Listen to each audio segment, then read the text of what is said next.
আপনি মা কালীকে প্রিজন ভ্যানে তোলেন আর বাবরের নামে ধর্মীয় প্রতিষ্ঠান গড়ার জন্য আপনি 1000 পুলিশ দাঁড় করান। দীপু দাস বাংলাদেশের এক হিন্দু যুবক মিথ্যা প্রচার করে জ্যান্ত পুড়িয়ে দিয়েছে। মুখ্যমন্ত্রীর মুখ থেকে কোনো বক্তব্য নেই কেন? আমরা ঐক্যবদ্ধভাবে আপনাকে সরাবো। বাংলাদেশের জামাতি কালচার পশ্চিমবঙ্গে ঢুকছে, এতে ইসলামিক মৌলবাদ কট্টরপন্থীরা উৎসাহিত হচ্ছে। বাংলাদেশ পাকিস্তানে যে ধরনের অধিকার কেড়ে নেওয়া হয় পোশাক থেকে শুরু করে নানাভাবে, এই জিনিসও পশ্চিমবঙ্গে আমদানি করার চেষ্টা আপনি করছেন। তাই আপনি মা কালীকে প্রিজন ভ্যানে তুলতে পর্যন্ত ছাড় দেননি। আপনি আরবি সংস্কৃতিকে বাংলায় আনতে চান। আপনি আমাকে প্রত্যেকটা কর্মসূচিতে বাধা দেন। আর আজকে হুমায়ুন কবির বেলডাঙ্গাতে তার রাজনৈতিক দলের প্রকাশ করলো, তাকে অনুমতি নিতে হয়নি, 500 পুলিশ পাঠিয়েছে। আপনি মা কালীকে প্রিজন ভ্যানে তোলেন আর বাবরের নামে ধর্মীয় প্রতিষ্ঠান গড়ার জন্য আপনি 1000 পুলিশ দাঁড় করান। আপনার মুখ থেকে সব কথা মানায় না। দীপু দাস বাংলাদেশের এক হিন্দু যুবক মিথ্যা প্রচার করে জ্যান্ত পুড়িয়ে দিয়েছে। মুখ্যমন্ত্রীর মুখ থেকে কোনো বক্তব্য নেই কেন? দীপু তো বাঙালি, দীপু তো গুজরাটি নয়, বিহারি নয়। আপনার একটা শব্দ নেই কেন? আপনি এখানে 50 মিনিট না 1 ঘন্টা মাঝে 20 মিনিট মাইক গন্ডগোল হয়েছিল, সেটাও ষড়যন্ত্র। কখনো বলছেন ষড়যন্ত্র আর কখনো বলছেন পুলিশ দেখে নেবে। সেখানে তো আপনি একবারও দীপু দাসের মর্মান্তিক ঘটনা নিয়ে মুখ খোলেননি।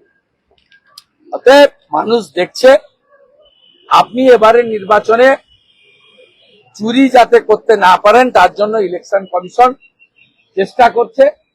আমরাও অধীর আগ্রহ অপেক্ষা করে আছি। গত লোকসভা ভোটে সব দফাতে আপনার লোকেরা ক্যামেরা বন্ধ করে ভোট করেছিল। আমার অনেক দিন ডিউ আছে, তথ্য প্রমাণটা সামনে আনা, সেটা আমি আপনাদের নতুন বছরের প্রথম সপ্তাহে দিয়ে দেব।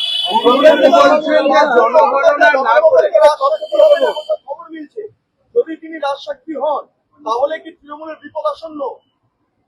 তৃণমূলের কি বিপদ আসন্ন? না, যদির উত্তর দেব। রাজসাক্ষী হবেন? যদির উত্তর আমি দিতে পারবো না।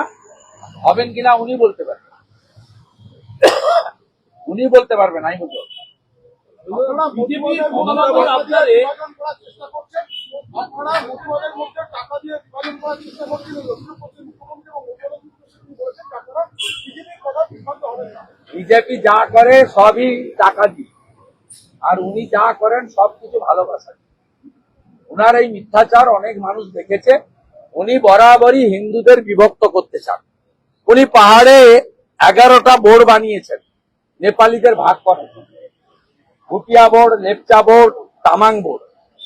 উনি নমশূদ্র বোর্ড বানিয়ে মুকুল বৈরাগীকে দিয়ে নমশূদ্রদের বিভাজন করতে চেয়েছেন।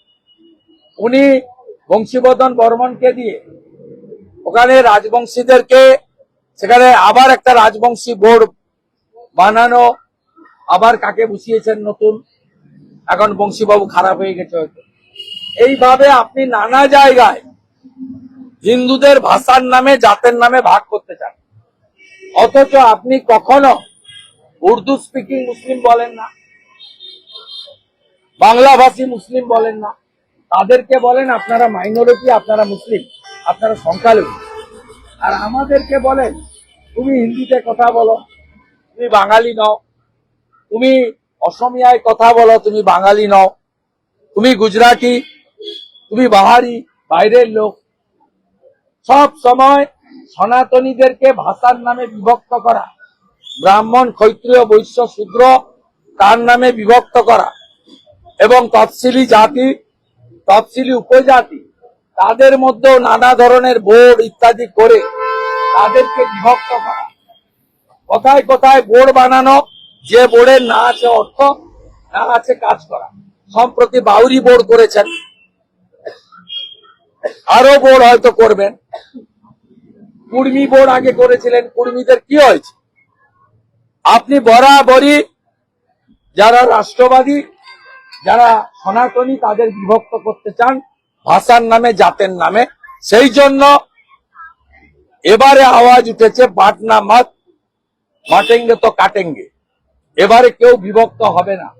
ভাষার নামে, জাতের নামে আপনি বিভক্ত করতে পারবেন না। রামকৃষ্ণ মিশন, ভারত সেবাশ্রম, ইসকন, ঠাকুর অনুকূল চন্দ্র, ভিন্ন ভিন্ন পথ মত থাকলেও আমরা সবাই at the end of the day ভারতীয় এবং বৃহত্তর সনাতনী গোষ্ঠীর অংশ। আমরা ঐক্যবদ্ধভাবে আপনাকে সরাবো। বাংলাদেশের জামাতি কালচার পশ্চিমবঙ্গে ঢুকছে, এতে ইসলামিক মৌলবাদ কট্টরপন্থীরা উৎসাহিত হচ্ছে এবং বিশেষ করে মুসলিম দিদিরা, বোনেরা, কন্যারা, তাদেরকে যে ধরনের বাংলাদেশ পাকিস্তানে যে ধরনের অধিকার কেড়ে নেওয়া হয়, পোশাক থেকে শুরু করে নানাভাবে এই জিনিসও পশ্চিমবঙ্গে আমদানি করার চেষ্টা আপনি করছেন। তাই আপনি মা কালীকে প্রিজন ভ্যানে তুলতে পর্যন্ত ছাড় দেননি। আর না, আমাদের ভিডিও ভালো লাগলে লাইক এবং শেয়ার করুন। কমেন্ট সেকশনে গিয়ে জানান আপনাদের মতামত। আরও ভিডিও পেতে আমাদের চ্যানেল সাবস্ক্রাইব করুন এবং প্রতি মুহূর্তে খবরের আপডেট পেতে প্রেস করুন বেল আইকন।